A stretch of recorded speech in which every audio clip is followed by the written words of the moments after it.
क्या आपको मालूम है सन 1800 से इस देश में हिंदू मुस्लिम दंगे हो रहे हैं। 1926 में पूरे देश में दंगे हुए थे। क्या यूपी, लाहौर, मुंबई, तमिलनाडु, कोलकाता सब जगह अलग अलग वक्तों में दंगे होते रहे हैं। तो ये जो एक गंगा जमनी तहजीब है ये कहाँ है? अगर इतने दंगे होते रहे, 100 साल से दंगे हो रहे हैं, तो कहाँ है ये गंगा जमनी तहजीब? चलिए एक और तरह से देखते हैं। आजादी का आंदोलन चला, गांधी जी हमारे लीडर थे, हम सब उन्हें प्यार करते हैं, बहुत आदर करते हैं, कोई इसमें डाउट ही नहीं है। अंबेडकर से गांधी जी का एक बार टकराव हुआ तो गांधी जी ने आमरण अनशन कर दिया अंबेडकर के घर के सामने। ये बात है 1932 की। आखिर में अंबेडकर को झुकना पड़ा, पूना पैक्ट हुआ और अंबेडकर ने एक बात कही जो बहुत प्यारी है, जो मैं गैलीलियो की बात, टक्कर की बात मानता हूं, नेवरदलेस इट मूव्स, उस टक्कर की बात मैं मानता हूं। अंबेडकर ने कहा बात तो मेरी सही है, लेकिन इस वक्त आपकी जान चली जाए ये ठीक नहीं है, क्योंकि अभी देश को आपकी जरूरत है आजादी के लिए, तो मैं अपनी मांग वापस लेता हूं। हालांकि बात तो मेरी सही है। कितनी प्यारी बात थी। उस आमरण अनशन से अंबेडकर को झुकना पड़ा। 1939 कांग्रेस का अधिवेशन तिरुचुली, सुभाष चंद्र बोस जीत गए थे कांग्रेस अध्यक्ष के लिए, सीतारामैया हार गए थे। लेकिन गांधी जी ने कहा कि नहीं, बोस नहीं बनेंगे वरना मैं छोड़ दूंगा कांग्रेस, ये वो बहुत कुछ टेंट्रम थ्रो किया। तो सुभाष चंद्र बोस ने त्याग पत्र दिया। यहां भी गांधी जी की जिद आगे आई। अंग्रेजों के खिलाफ भी उन्होंने भूख हड़ताल करी तो अंग्रेजों को झुकना पड़ा। तो लोगों के दिल में ये सवाल है, मेरे दिल में सवाल था, जब मैं 7th-8th स्टैंडर्ड में था तो मैंने अपने टीचर से पूछा था, जब जिन्ना ने कहा कि इस देश का पार्टीशन होगा, बंटवारा होगा, तो गांधी जी ने उसके घर के सामने आमरण अनशन क्यों नहीं किया? इस सवाल का जवाब कौन देगा? मुझे आज तक इस सवाल का जवाब नहीं मिला। खैर उसके बाद जिन्ना अड़ गए तो पार्टीशन हुआ। 47 में पार्टीशन में करीबन 15-20 लाख डेड बॉडीज, जो हिटलर नहीं कर पाया, 15-20 लाख डेड बॉडीज हमने देखी। कुछ करोड़, 1-1.5 करोड़ लोग यहां से उजड़ के वहां गए, वहां से उजड़ के यहां आए। पूरी ह्यूमन हिस्ट्री में इससे ज्यादा डेंजरस, इससे ज्यादा खतरनाक चीज कुछ नहीं हुई। शायद वो रवांडा टूटसी में जो प्रॉब्लम हुई वही इसकी टक्कर की प्रॉब्लम होगी। सैकड़ों औरतों को नंगा करके सड़क पे चलाया जाता था, उसे पिंड यात्रा कहते थे। इतनी दर्दनाक चीज, बट ये हुआ क्यों? And who failed? किस वजह से इतना बड़ा पार्टीशन हुआ? सिर्फ एक वजह से कि मुस्लिम्स ने कहा हम आपके साथ नहीं रहेंगे। और आप बकवास आज भी करे जा रहे हो गंगा जमनी तहजीब की, कौमी यकजहती की। 20 लाख लाशें गिर गई, आप अभी भी सच का सामना नहीं करोगे? उसके बाद जो पार्टीशन से लोग आए, यहां बहुत सारे शहरों में रहे और अगले 20, 25, 30 साल बड़ी गरीबी में रहे। ना उनके पास पैसे थे, ना कैंप बोल दिया जाता था, वहां कैंप में रहते थे। बहुत तकलीफों से उन्होंने 20-30 साल बिताए। अब तो वो लोग नहीं है, गुजर गए, लेकिन उनकी वो दर्द की, वो जो रोंगटे खड़े कर देने वाली उनकी कहानियां थी, वो कहानियां जिंदा है। वो लोग जिंदा नहीं है, पर वो कहानियां जिंदा है। और याद रखिएगा, कहानियां अपने हीरो से, अपने कैरेक्टर से ज्यादा उम्र रखती हैं। जीसस चले गए, कहानियां हैं। राम चले गए, कृष्ण चले गए, उनकी कहानियां चलती हैं हजारों सालों से। तो वो लोग चले गए, पर वो कहानियां इस देश के सबकॉन्शियस में चली गई हैं। कलेक्टिव सबकॉन्शियस में वो कहानियां हैं। इसलिए जो आप हेट्रेड देखते हैं हिंदू मुस्लिम की, वो बड़ी एब्स्ट्रैक्ट सी हेट्रेड है। उसकी कोई शेप नहीं है, आप मालूम भी नहीं पड़ता किस वजह से या किस चीज के लिए, पर वो है। फिर आजादी हो गई, सरकार बन गई, कॉन्स्टिट्यूशन आ गया। उसके बाद फिर अजीब अजीब सी चीजें होने लगी इस देश में। शरिया की बातें होने लगी। 4 शादियां कर सकते हैं, हां कर सकते हैं। शाहबानो आती थी तो पूरा पार्लियामेंट उल्टा लटक जाता था सुप्रीम कोर्ट को दबाने के लिए। ये कुछ अजीब अजीब सी चीजें होने लगी इस देश में। तो कभी ये क्यों नहीं कहा गया कि हाँ, हम शरिया पूरी तरह लागू करेंगे, हिंदू चोर जेल में जाएगा, मुसलमान चोर के हाथ काट दिए जाएंगे, क्योंकि शरिया में ऐसा कहा गया है। ये कभी कहा ही नहीं गया किसी प्लेटफॉर्म पर, लोगों के दिल में था। अब इस सवाल को दबाया कैसे गया? कांग्रेस के हाथ में ताकत आई। अब उसे इस बात से बचना था कि पार्टीशन हमारी वजह से हुआ, हम लोग फेल हो गए। तो उन्होंने सारे टेक्स्ट बुक अपने हिसाब से लेके, सारे यूनिवर्सिटीज के वाइस चांसलर्स और ये एनसीईआरटी, सीबीएसई, सबके हेड्स उन्होंने अपने आदमी भर्ती करने शुरू किए। उन्हीं लोगों को पद्मश्री देना शुरू किया, उन्हीं लोगों को तमाम मनसब और तमाम तरह की, वही चीफ गेस्ट बनते थे जलसों में। सारी टेक्स्ट बुक वैसी छपने लगी, जहां बस यही बताया जाता था कि दे दिया हमें आजादी, बिना खड़क बिना ढाल। और वो जवाहरलाल नेहरू या फूल लगाते थे और उस बच्चे उन्हें चाचा नेहरू कहते थे। लाइसेंस राज था, सारा प्रेस उन्होंने कंट्रोल किया। और खुद वो बड़े मजे से रोजा इफ्तार की पार्टियों में जाते थे। वो पार्टियां जहां ये बताया जाता था कि कोई मिसट्रस्ट नहीं है इन दोनों कौमों के बीच में, बढ़िया दावतें खा रहे थे, रोजा इफ्तार कर रहे थे। कांग्रेस बिकेम अ मछली मार पार्टी। उन्होंने मुस्लिम वोटों की फिशिंग स्टार्ट कर दी, यहां से फिशिंग स्टार्ट हुई। और अगेन वही बात, कैरेट, एक बार जब बात समझ में आ गई तो फिर जितने नए नए लीडर आने लगे, लालू, मुलायम and so on, Mamata Banerjee, सब वही फिशिंग में लग गए। मैं एक बड़ा इंटरेस्टिंग एक अपना परसेप्शन देना चाहता हूं आपको। ब्रिटिशर्स जो 47 में इंडिया छोड़ के चले गए, मान लीजिए आजादी के बाद वो यहीं रह जाते, मान लीजिए जैसे साउथ अफ्रीका में हुआ, वहां से जब अंग्रेज छोड़ के गए तो सारे अंग्रेज छोड़ के नहीं गए, बहुत सारे अंग्रेज वहीं रह गए अफ्रीका में। आप उनकी क्रिकेट टीम देखते हैं ना, सारे उनके ग्रीम स्मिथ और पोलक और सब उनके एबीडी, सारे उनके प्लेयर्स जो हैं, जो नेशनल हीरोज हैं, वो वाइट हैं। एक दो रबाडा वगैरह, रबाडा और वो सब खेल लेते हैं, बट मोस्टली वाइट्स खेलते हैं। अंग्रेज वहां से छोड़ के नहीं गए, वहीं रह गए। खैर नेल्सन मंडेला ने उनको इतना खूबसूरती से हैंडल किया कि उस देश में भी वरना पार्टीशन होता और ऐसा ही खून बहता, पर वो इतने ही स्मार्टली उन्होंने हैंडल किया, वो एक अलग कहानी है, पढ़िएगा उसके बारे में। इस दुनिया की सबसे इंस्पायरिंग कहानियों में से है जो मंडेला ने किया, ग्रेट ग्रेट गाय। खैर, अगर यहां ऐसा होता कि ब्रिटिशर्स यहां रह जाते, तो मैं आपको एक मेरा ये एक आकलन है, तो 20-30 साल बाद एक पॉलिटिकल पार्टी पैदा होती जो उनके वोट की फिशिंग करती, और हमें यह समझाया जाता कि हिंदुस्तानी और ब्रिटिशर्स में कभी कोई झंझट था ही नहीं, दे were friends, they were happy, हम मिलके होली, दिवाली, ईद मनाया करते थे। और ये जनरल डायर, ये तो आप झूठी बातें हैं, जलियांवाला बाग में गोली चला दी जनरल डायर ने, ये सब एग्जेजरेशन है, राइट विंगर्स ने पैदा किया है। अगर अंग्रेजों के भी वोट यहां पे होते तो ये झूठ चलता रहा और Hindus got sick of it. पर कहने का कोई रास्ता नहीं था, कोई आउटलेट नहीं था इस बात को कहने का, कोई ऐसा चेहरा नहीं था वो जिसके साथ वो बात कहते कि वो एम्पैथी से हमारी बात सुनेगा। अब यहां मैं थोड़ी सी डिटूर लेना चाहता हूं। कांग्रेस ने इस देश की बहुत सेवा की है।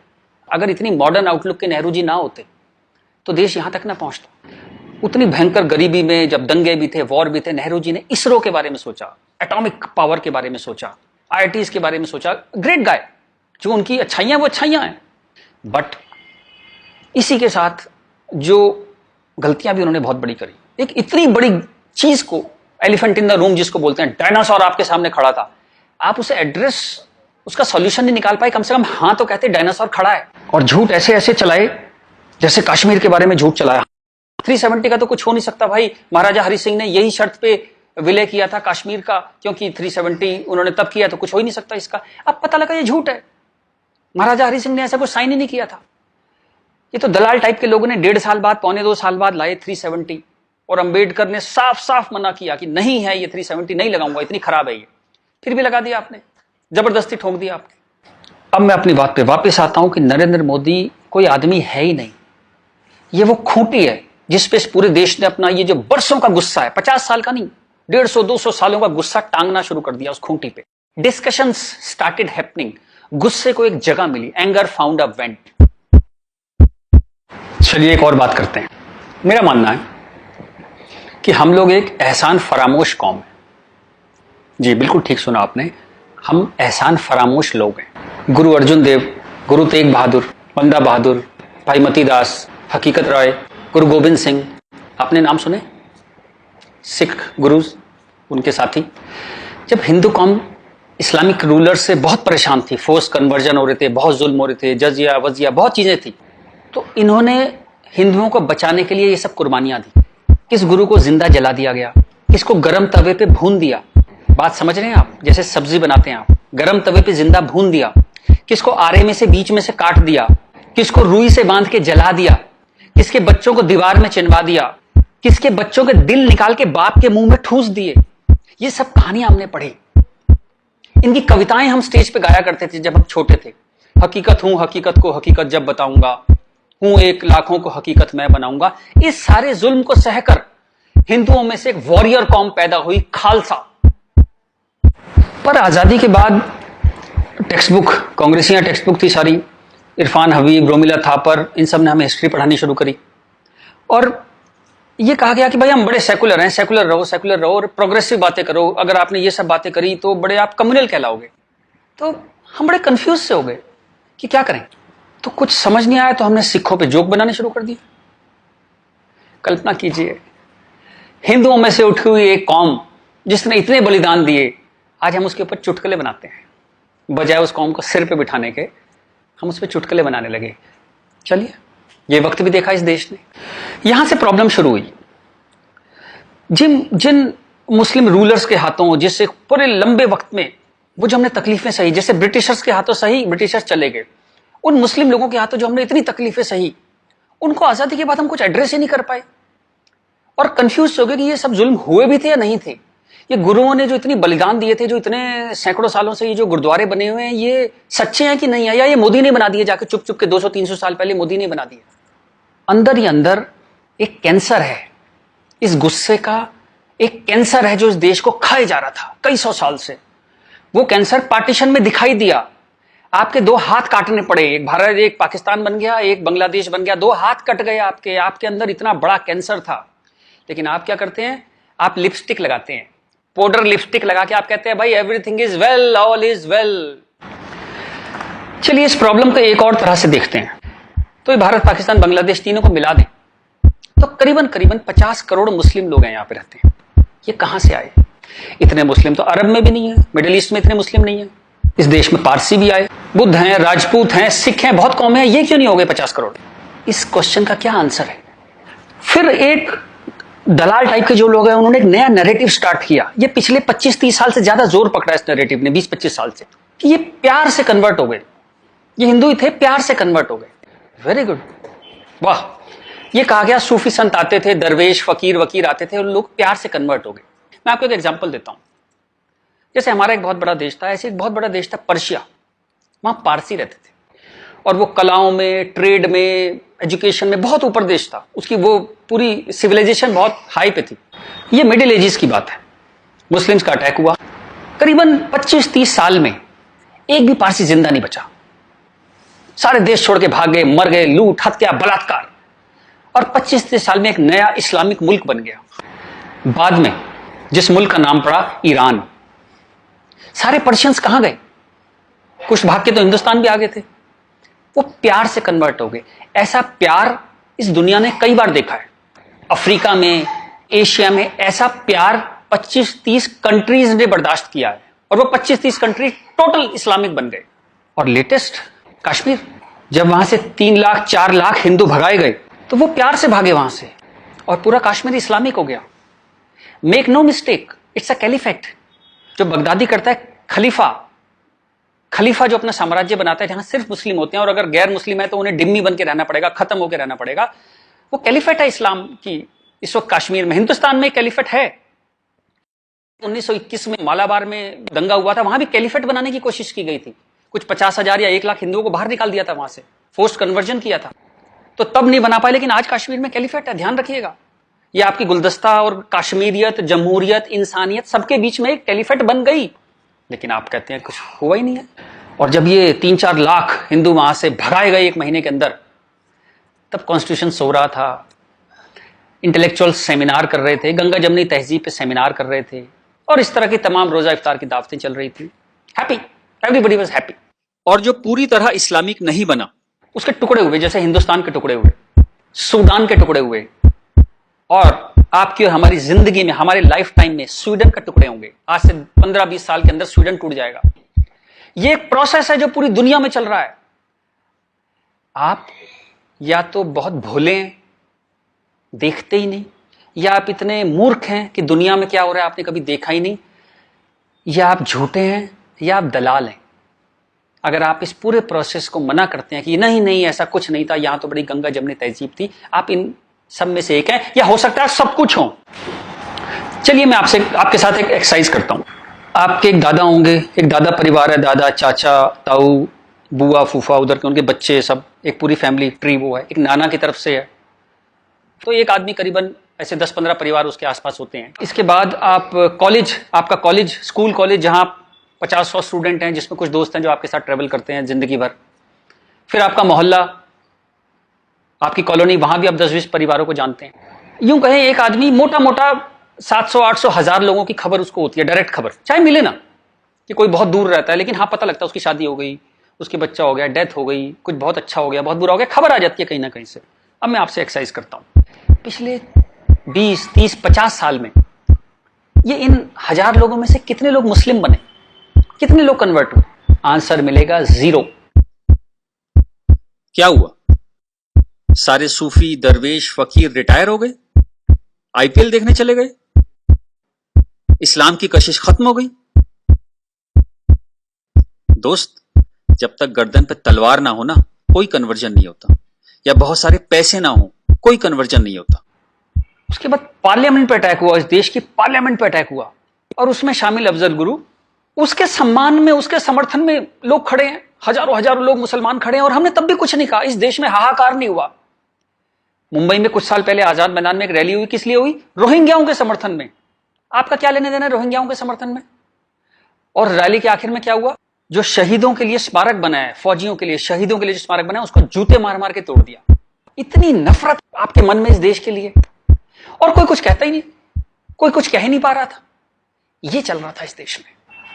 तो ये जो एक हेट है, ये इन दोनों कौमों में रही, और वो एक हेट, वो एक नफरत जो थी, वो कभी, it never became a past history, distant history, कभी नहीं हुआ। वो रोज रहा।